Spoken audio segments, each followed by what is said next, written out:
টাকা পয়সা রাখার ব্যাগ হারিয়ে কমলাপুর রেল স্টেশনে অসহায় অবস্থায় পড়েন এক দম্পতি। তাদের দুজনেরই বয়স 25-এর কম।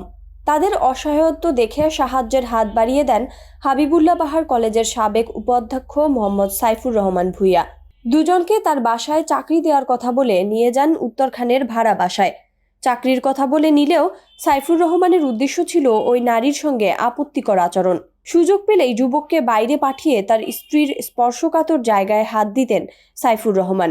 সবশেষ গত রোববার রাতে তরুণীকে ধর্ষণের চেষ্টা করলে তার স্বামী প্রতিবাদ করেন, ধস্তাধস্তি হয়।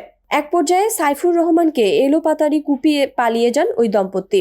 পরে 11 মার্চ ফরিদপুর রেল স্টেশন এলাকা থেকে দম্পতিকে গ্রেফতার করা হয়। গ্রেফতারকৃত দম্পতি হলেন মোহাম্মদ নাজিম হোসেন ও রূপা বেগম ওরফে জান্নাতি। গ্রেফতারের সময় তাদের কাছ থেকে 2টি মোবাইল ফোন, একটি চাবির রিং ও একটি ব্যাংকের ভিসা কার্ড উদ্ধার করা হয়।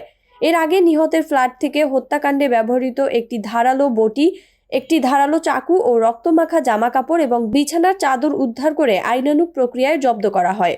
বুধবার দুপুরে মিন্টু রোডের ডিএমপি মিডিয়া সেন্টারে আয়োজিত সংবাদ সম্মেলনে এসব তথ্য জানান ডিএমপির উত্তরা বিভাগের উপ পুলিশ কমিশনার মোহাম্মদ মহিদুল ইসলাম।